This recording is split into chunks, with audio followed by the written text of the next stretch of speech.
கடல் மாதிரி இருக்குல்ல அந்த ஏரியா, எந்த ஏரியானே? ஏய் நானும் அதான் பாத்துட்டு இருக்கேன், ஆச்சரியமா பாக்கும் பாத்துக்க. நம்ம திருச்செந்தூர்ல எப்படி கடல் அப்படியே அலையா தெரியும், ஆமா அந்த மாதிரி இங்க பில்டிங்கா தெரியுது பாரு. பில்டிங்கா தெரியுது. நம்ம கோயம்புத்தூர். கோயம்புத்தூர், ஆமா. சரி, நீ நிக்கிற இடம் எங்கனே? நான் நிக்கிற இடம் மருதமலை முருகன் கோயில் அடிவாரத்தில் நிக்கும் பாத்து. முருகன் கோயில் அந்த இருக்காரு, அதான் முருகர். ஆமா, இது இந்த கோபுரத்தையும் பாத்துட்டு பார்த்தாக்கி அவர் பார்வையில தாண்டி இந்த கோயம்புத்தூர் கண்ட்ரோலே இருக்கு. கண்ட்ரோலே இருக்கு, ஆமா.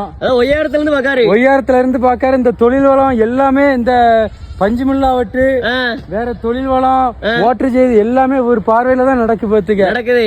இப்போ இந்த இடத்துல நின்னு பாக்கும் போதுதான் அது ரொம்ப ஆச்சரியமா இருக்கு.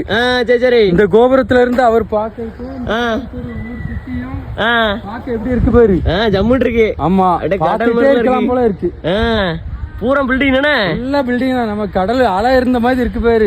அவ்வளவு பில்டிங்னா பெரிய பெரிய பில்டிங் வேணா. சரி சரி, அவ்வளவு ஒன்போல எப்படி தெரியுது பாரு. இதே நம்ம திருநெல்வேலி மாவட்டத்துல நம்ம ஏரியாவில எப்படி இருக்கும், அவ்வளவு வாழை தென்னை நஞ்சன்ட்டு இருக்குமா.